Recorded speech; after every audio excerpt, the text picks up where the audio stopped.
What's up, geeks and gamers? It's Odin coming back with a video, and today we got the box office breakdown for this weekend of November 22nd to November 24th. And to no one's surprise, the new Disney animated film Frozen 2 has decimated the competition, bringing in a total of $127 million in the domestic box office, which is quite insane, especially when you compare it to the original Frozen film, which we will do a little bit today.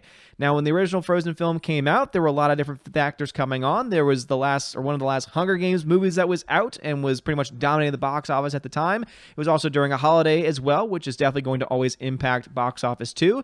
But it's interesting that Frozen 2 has done very well, especially with the amount of theaters that it's at, and the fact that it's a sequel that, from what I've been hearing from people that have seen it, isn't really all that good. Yeah, you can look at the cinema score. Yeah, you can look at all these other factors like Rotten Tomatoes, which really don't matter all that much anymore because they're all controlled by the corporations, etc.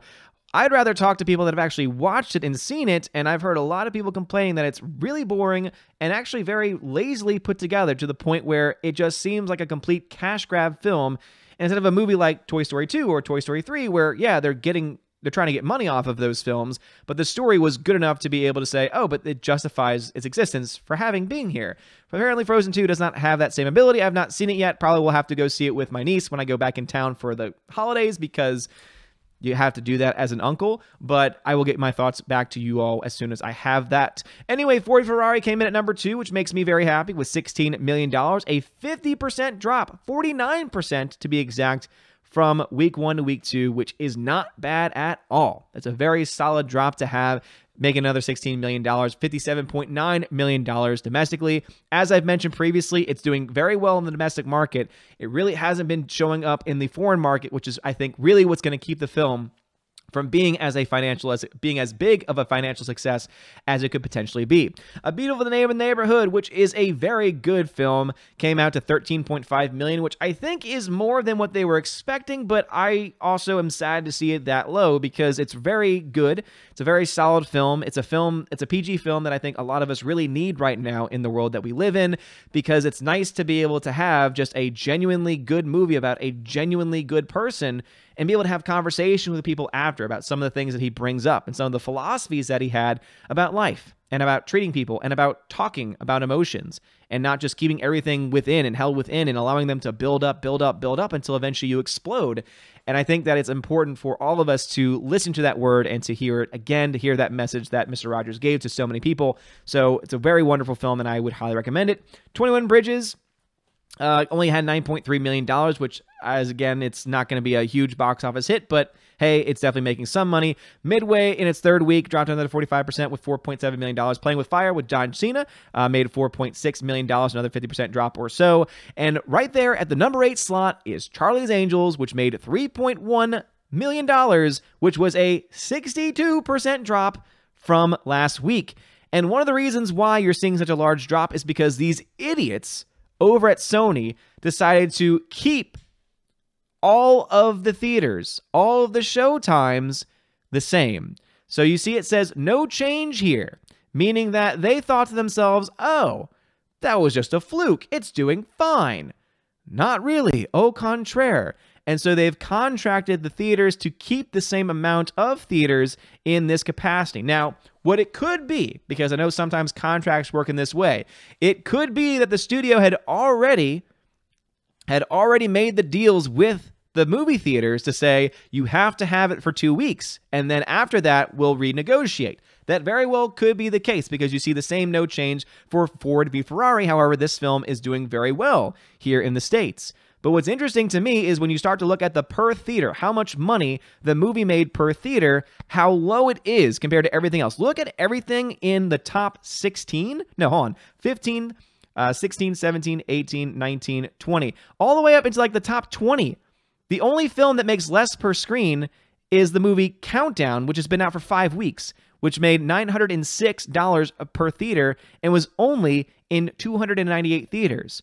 This movie was out in 3,452 theaters and only made $920 per theater. That is a terrible number.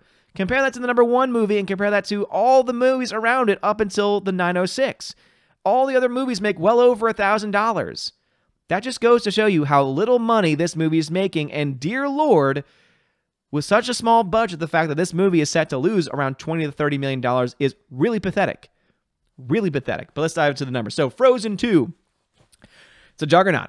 Really, it is. It's amazing how well this film is doing. $127 million for the domestic market, $223 million in the foreign market, meaning that for an opening weekend, it made $350 million. Now, it's breaking records for animated films in November, to no one's surprise. But it is interesting to me that the overall reactions to this film are not nearly as positive. And I say that as talking to people that have actually seen the movie, people that are parents, people that are just, hey, I like the first movie. The first film was actually pretty entertaining. Let me go check this one out, has been pretty consistent. Where even some of the reviewers that I trust, people like Jeremy Johns and Chris Stuckman, have even been very critical of this movie, and I think for good reasons. And it's interesting that the film is still making money. It just goes to show you that the Disney juggernaut is still indeed a powerful thing. It's movies like this, and it's numbers like this that make me honestly think that Star Wars could still, Episode 9 could still make a decent amount of money. That's why I'm not going to say that movie's going to flop, though some are, with no real proof, by the way. But I still also have that thought that they could potentially make a lot of money off of it because Disney does know how to push certain narratives and does know how to push certain films like Frozen 2 is showing here. Ford v Ferrari has finally now broken the $100 million mark, rather. But as you can see, that international box office is very, very small. The fact that the domestic box office is bigger than the international box office is never really a great sign for a big budget film, especially when the numbers are as low as this is. However, it has crossed the $100 million mark, and that is a huge milestone because the film cost about $100 million to make. But what that means is that it still has a little ways to go. It still needs to make another $50 million or so if it even wants to get to the break-even point because of the way that the marketing, etc. works. It's going to be a very hard thing for that movie to do because it's not really showing up in the international box office. Because even if this film were able to get to $100 million here in the States, which it has the possibility to do, it still is not going to be able to make up for a very low international box office. And that, to me, is what's going to end up killing this film from being the success that many people thought that it was going to be after a very, very strong opening weekend here in the domestic marketplace. Beautiful Day in the Neighborhood made $13.5 million, which is okay. The production budget was around $45 million, so this is a film that could still definitely make some more money. I could see this film being a film that continues to consistently make money as the days go by and could, because of those legs, end up picking up some more money than people expected. We don't have any international numbers for this yet, so if it plays well overseas, which it probably won't nearly play as well, similar to Ford v Ferrari, where these are both American stories and are going to be geared more towards American audiences, though I think that this one has a little bit more mass appeal because it does deal with cars, and cars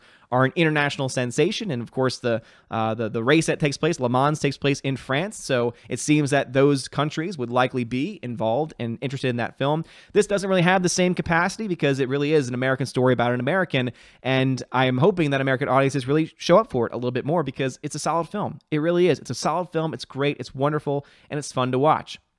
One that really isn't all that fun to watch, having not seen it myself and not really wanting to, especially after all of the nonsense that we've heard about the film itself and about how at one point the Charlie's Angels are given the task of rescuing, and yes, this is a part of the plot, a woman's clinic, which we all know is code for a certain word that I'm not going to say because I said that word on my own personal channel and the whole video got demonetized, which goes to show you that, yeah, YouTube doesn't have any political motivations at all, right? But Charlie's Angels has only made $43.5 million. This movie is not going to reach $100 million. This film might barely get past $50 million. And this film needs to make about $75 million in order to break even. Yes, you heard that right. It needs to make well over $75 million in order to break even because this film was made for a budget of about $50 million, meaning that when you add on marketing, it probably costs $75 million, and they only get about 60% of this box office. And these asshats were stupid enough to actually have a China release where it's having the largest amount of money. It only gets 25% of the box office here, and it's made $10 million. That's where most of it has come from. So basically, this film has made practically nothing. And this film will have a gigantic loss. And it costs nothing to make. And Elizabeth Banks continues to make excuses to blame men. to say, oh, other films with female leads only did well because they're a part of the quote-unquote male genre. Or saying, I'm proud of the movie even though it's failing. And kudos to you for saying that you're proud of your film and you're sticking by your film. But please don't for a second think, oh, I'm going to go ahead and just blame a bunch of people because my film was bad. I'm going to blame sexism because my film was bad. It's not a good look for you. And I hope that the box office loss that your film's going to have is going to be a giant wake-up call for you. Another film that is not doing nearly as well that I have not talked about recently because it's just done so poorly with another 72% drop in week 4 is Terminator Dark Fate, or Woke Fate as we like to call it, which has only made $250 million. This was on a $185 million budget, meaning that it cost around $250 million just to produce and to promote it, meaning 60% of the box office. Yeah, another box office bomb on our hands here. Very likely going to be between $50 and $100 million box office loss here, especially when you look at the international sales, because guess what's number one again? China, 25% of that goes to the studio. Yeah, it's a very bad weekend once again for woke films and the woke media, and I really think that it's interesting to see how these dynamics are playing out and how they continue to make excuses for why their films are doing poorly. Films like Charlie's Angels and films like Dark Fate are proof positive that if you try and push identity politics, even if it's just in your trailers and maybe not necessarily in your movie, that will be enough to push many audiences away. If you demonize an entire gender because of their gender, guess what? They're not going to show up to support your film, especially when you're making the film that is traditionally for that gender, not exclusively, but usually we could say, wouldn't we say and argue that Terminator tends to bring in more male audiences than female audiences? Yeah, that's pretty commonsensical to me. Even for Charlie's Angels, I would argue the same thing. Because despite the flaws that Charlie's Angels has as a franchise, many people like to watch it because it's pretty women on screen. Let's just be honest with ourselves here. And yet you said, oh, but we're going to make Charlie's Angels and we're going to redeem it somehow by saying, no, it's about female power. And the only women that care about that and the only male feminists that care about that are the ones that aren't going to show up to your movie. And if they do, this is about as many as actually exist in the world, which to me actually makes me happier because it proves that they're not nearly as large of a group as people like to think that they are. But mentioning about Frozen, just to go into those numbers for a second, the original Frozen movie, when it came out, made $400 million domestically, $871 million internationally, making $1.27 billion. Its opening weekend, up to that point, it had made $93 million, meaning that this movie, Frozen 2, is now already defeating that. It made $127 million in the domestic opening. So Frozen 2 is already outperforming, at the very least in the domestic marketplace, is already defeating that. Now, international sales, obviously these numbers might not be out fully just quite yet. What is interesting here is that it actually, the original film did not get a China release. So it'll be interesting to see if it got a China release here and what censors had to ask them take out in order for that to happen. But let's see if we can get the overall weekend cumulative box office, worldwide cumulative box office records. We don't have opening weekend totals for, unfortunately, opening weekend. Wait, hold on. They don't give us a total here. But anyway, but I'm assuming that we might see a smaller number here in the national marketplace, but I could be wrong on that because I don't have the number in front of me. But Frozen 2 is outperforming the original in the domestic marketplace, and that's a huge win for Disney. It's sad because we have sequelitis, and it's just getting so tiresome at this point in time. But hey, got to report how we got to report. But anyway, what are your thoughts about this? Have you seen Frozen 2? Is it as boring as many people that I've heard say that it is? Let me know your thoughts on it. Also, have you seen Beautiful Day in the Neighborhood?